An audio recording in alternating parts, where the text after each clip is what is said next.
Efficiency Experts YouTube. We just want to achieve. Hello ladies and gentlemen, and welcome to EE's 6th Roundtable discussion. Today we're going to be going over Heist, as well as the patch notes and other, small updates from the Ninja team that came with this week's update. There's also going to be another segment of Omid's PVM Corner, and, just some small things to note for Double XP Weekend, which is coming this weekend. So first, let's talk about Heist. Duiven? Yeah, so Heist is located northwest of the Falador Lodestone.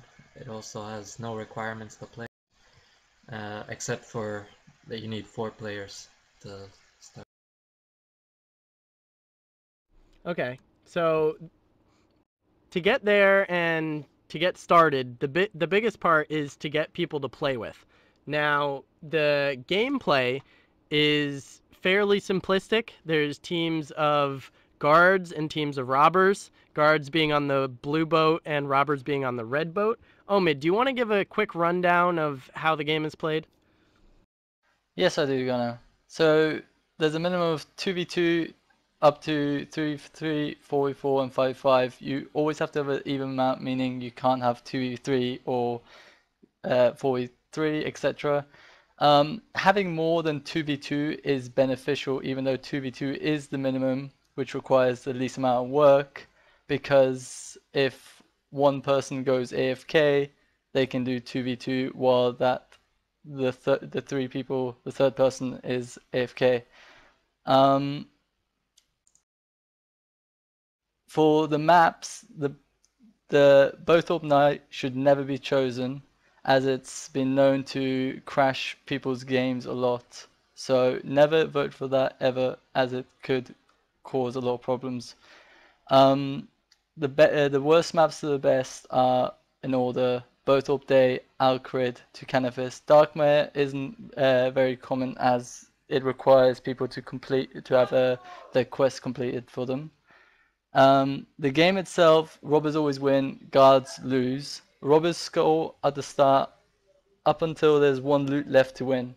Then you AFK till the 15-minute mark and deposit the last loot, ending the game and giving the robbers 10 points and the guards 5 points. The 10 points including 5 game points for 5 minutes of gameplay and 1 win point, which equals 5 points.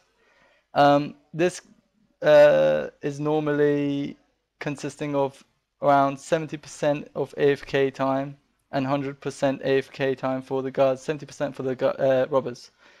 And if you're doing 50-50, it's around 90% AFK time all round. You can easily do other stuff and watch movies while doing this activity.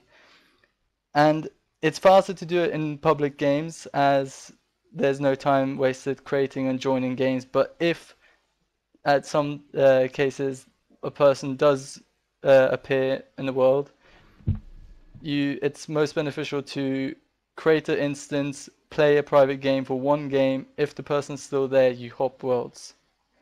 And that is all for Heist gameplay, I believe. Right. So Omid has basically just described the process of boosting Heist.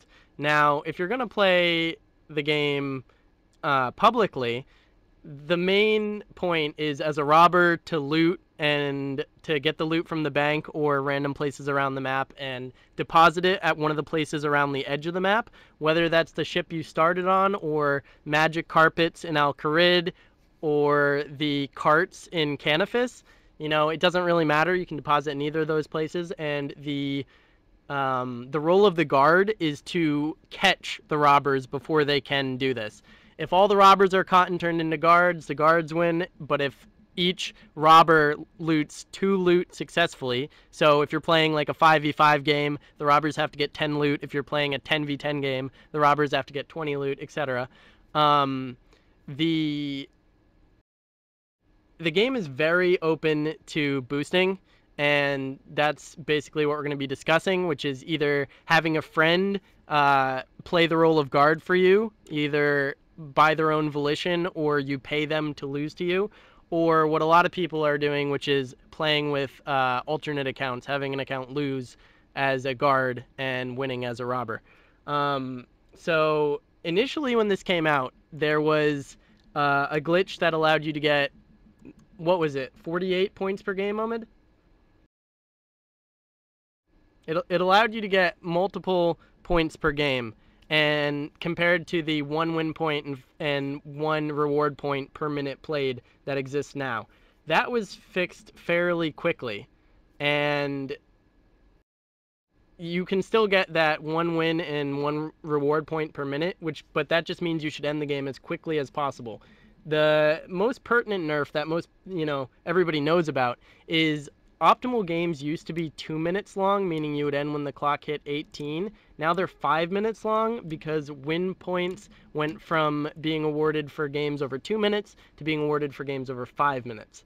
The in-game clock seems to be on a 30-second timer, however, which means that some games are 4 minutes long, some games are 4.5 minutes long, and some games are the full 5 minutes. The rewards for Heist are a lot of Hunter XP or a lot of Thieving XP, and that's really about it. Omid, do you want to talk a little bit more about those rewards? Yes, so in the first couple of hours of Heist, as going back, it was 5 mil XP per hour, as you could get 50 points from each win point that you turned in. This was patched after around 2 to 3 hours when it was widely discovered. Then when you could play 2 minutes per game, it was 792k Hunter or Thieving XP per hour if boosted correctly. And now it is currently 395,644 XP per hour if boosted correctly. So, the rewards currently, there aren't that many, but they have been talking about releasing further rewards for it, as the levels give no actual benefit and the perks are very minimal, have a very minimal effect to the actual game.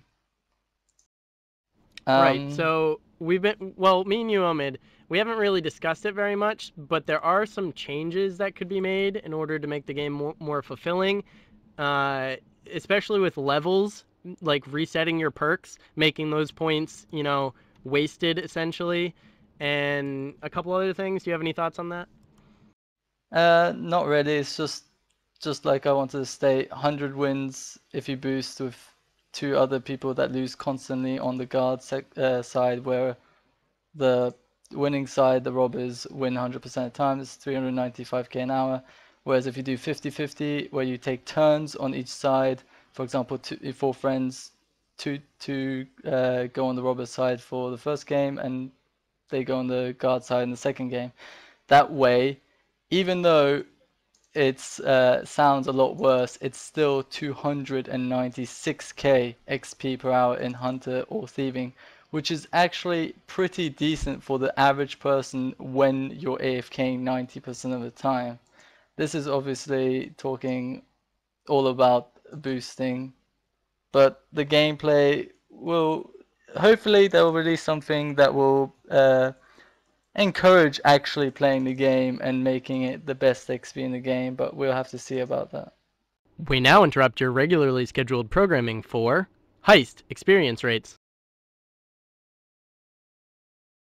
So as Omid said, those XP rates were for boosting. However, if you're going to play the game competitively or publicly with other players, the most important thing to note is that a reward point, which is gained for 1 minute spent in Heist, is 3,330 XP.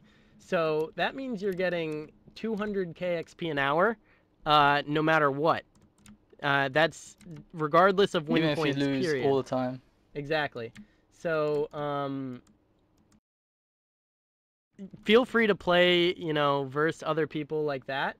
It's definitely worthwhile currently if you win, at least some of the time, especially if you dislike the Hunter or Thieving skills. I think Heist is pretty well designed, to be honest. They made a couple of changes to balance out the guards and robbers a bit more, so that gameplay is a bit more fair. Um, there's still definitely feedback to be considered, and as I said before, rewards to be added. We don't really know what they are, as Omid said, what rewards would make it more valuable. Maybe something like the guard armor could help you with something, or robber armor could help you with something. Who knows? The main thing is that a lot of players are going to be discouraged by this, discouraged from playing this game if it is not well balanced, which, as I said, I think it pretty much is, or if they run into games where players are boosting, because that is going to put them off, I think, and there needs to be a reason to play competitively. The way to do this is to make either lobbies instanced, so you have to play publicly, or, you know, make reward points more valuable than win points, or, you know, make them separate currency instead of being able to trade your win points for reward points. Those are a couple of the changes. Heist is definitely an important update because it slightly increases the XP per hour of Hunter and Thieving, which were already 350k and 300k XP per hour, respectively.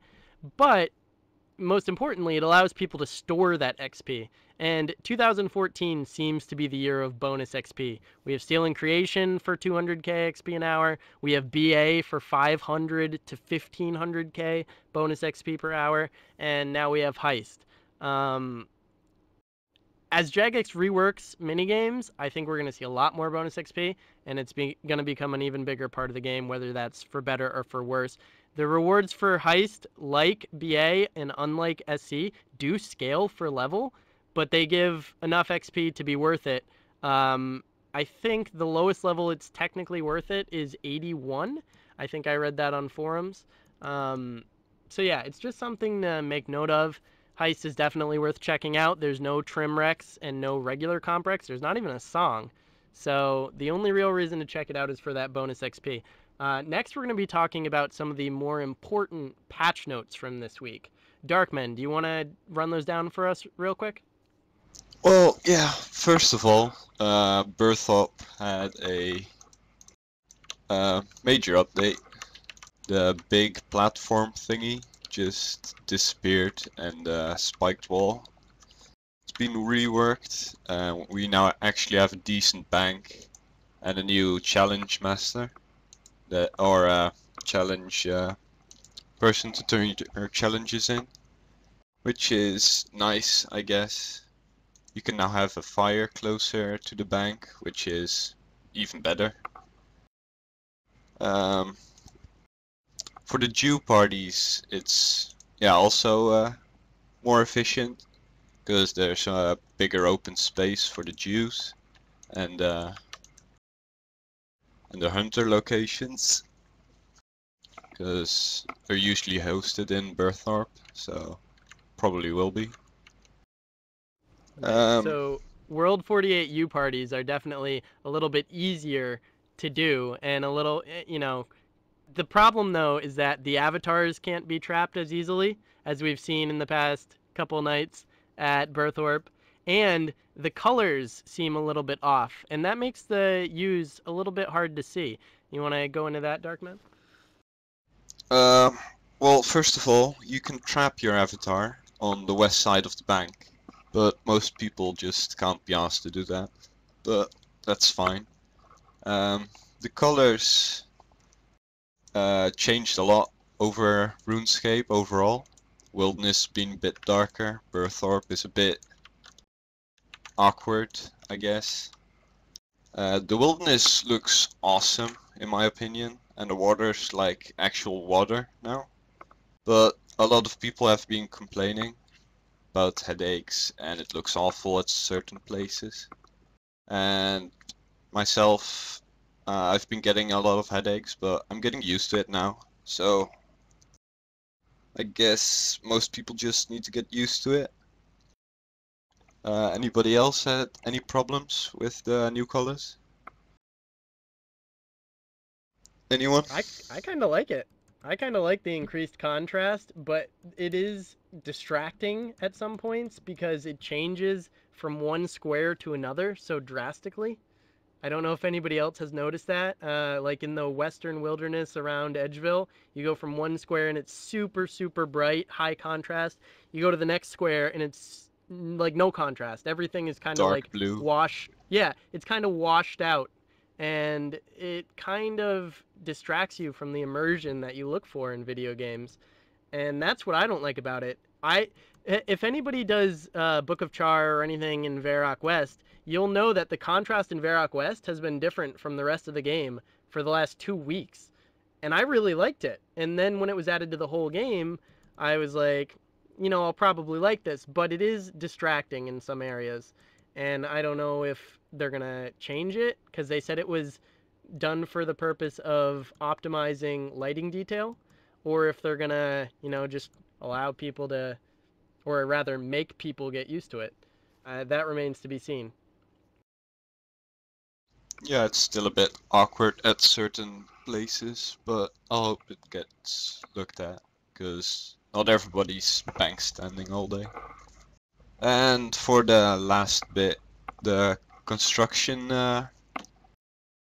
update, the butlers now have an auto pay option, which is amazing because it saves clicking twice once every salary cycle, I guess, which increases. Okay. Sorry, I had to Which insert that. Because Which it's amazing. Okay. Well, the butler. I'm sorry, Darkman. Anyway, butler cycle is a bit faster now, so you can get a bit over 800, 900 XP an hour max. Depends on how no life you are, I guess. And oh yeah, for the free to play people or the poor people, you can now get veteran capes and challenges, I believe, which is fun for newer players to work towards, I guess. And yeah, that's about it for my bit. So, Omid, All right. your PVM thingy corner, do your thing, dude. What's up, guys? Welcome back to PVM Corner! Okay, so today we first are going to talk about the DK's spawn timer decrease. Now this is actually bad for most people who do a lot of DKs for Slayer, as the previous buff of increasing the timer, sorry, it was increasing the spawn timer and now it's... Wait, no, what am I doing? They decreased the timer and they are increasing it again. Yeah, they're increasing So, it again, which is right. actually a bad thing because now they're slower in most worlds. Previously, when they buffed the spawn timers, you were able to do perfect DKs in around 20 to 30 worlds, most worlds basically. They spawned perfectly and you could kill them really, really fast. Now they're actually slower and you have to go back to world 2 and world 84, those really laggy populated worlds, to be able to kill them really efficiently. So this is actually a bad update due to all the whiners and criers that cried about something that they barely even did, ruining it for the people who actually do it a lot. So this has actually decreased the XP per hour if you stick to the average populated worlds from 160k Slayer an hour to 140. And so that's that. I'm totally pissed about that when I saw it. It was disgraceful. And also it made it harder, which is a good thing if they spawn faster. It's actually a good thing which makes the items more valuable, and now they're less valuable. We now interrupt your regularly scheduled programming for Optimal DK's Inventory. Anyways, I'll move on before I talk 10 minutes about it. Giant Maul, now you can use familiars against it. This makes sense that you can do this because it's a low level boss, even though most bosses, or every boss I think, is resistant to familiars except for QBD and Giant Maul now. It made sense to allow people to use familiars against it as it's a very, very low level boss. Now you can also use stun abilities against the Queen Black Dragon, which deals damage. This has been suggested so many times as just not, common basic logic, because Queen Black Dragon is immune to stuns, yet you do no damage to it. But now you do. It's actually 188% damage. It's a quite big deal, as backhand has a very low cooldown. So that's good, even though Magic will still probably be better, since the Sunshine being 30 seconds and you can have it for the 2 last phases. And that is it for the PVM corner. Thank you for listening. Okay, so thanks a lot, Omid, and we just have another small change that Jagex has made to talk about. Do you want to go through that, Duiven? Yeah, so the quest, the Grandmaster quest that was supposed to come out this month, called One of a Kind, has been delayed, and in place of that, Revolution will be coming out next week. To make up for that though, in March there are 2 quests confirmed, so that's something to look forward to. And Right. also upcoming continue. is Double XP weekend, and I know a lot of people are looking forward to it. You want to discuss that a little bit, Gun? Yeah, sure. So Double XP weekend will be starting at midday GMT, 12 noon, for those of you who are on Greenwich Mean Time, 7 a.m. Eastern. So all you people living on the East Coast, which is the largest population of RuneScape players, call out of work, fake sick, do whatever you need to, because it starts at 7 a.m.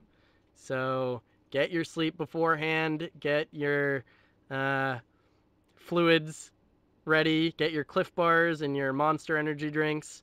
It's going to be crazy. That's all I have to say. Remember that. It's gonna be crazy. Remember, there's going to be a lot of lag. So you want to use Citadels for bank skills, as they are sharded, which means they are instanced. Yes, Omid? Also, don't forget to have a empty water bottle at hand, which fits the circumference of your penis. Don't forget. Last time I had a We don't really want any small messes one, here. and I had really major leakage and huge problems. Anyways, carry on. Right. So unless you're, superhuman, you're gonna have to go to the bathroom. You're gonna have to do stuff. So, just incorporate that into your bonus XP plans. You don't want to be doing a farm run while you're peeing yourself. Try to do some things that are AFK, some things that aren't, in order to get your real life obligations taken care of. Something to note: the Refer a Friend experience bonus is actually doubled during Double XP weekend. Most other things are just added as a percentage increase. An example is the skilling outfits. They give a 6% bonus. So on Double XP weekend, instead of getting 200% while you're wearing them, you'll get 206%. But with RAF, instead of getting 10% that you normally get, you will get 20%. So assuming no other boosts, on Double XP weekend, you'll be getting 220% experience. So either refer your closest friend for Double XP weekend, or refer your closest other you for the bonus XP. Now Jagex hasn't exactly condoned making ults for bonus XP. However, they've said it's perfectly fine on the forums. It can also be done with bonds, for those of you not wanting to cough up the IRL GP. So just something to make note of. As far as we know, clan avatars do not work during Double XP weekend, so don't fret too much about those. They didn't work last Double XP weekend, the Halloween one. So that if that's any indicator, they won't work this time either. Again, everybody know your limits, play safe, don't try to go 72 hours if you can't. Yeah, just What? exactly. Some people can't do that, Just for the Darkman. week. If you have to Um, poo, you can always use your buttocks to clench and push it back in.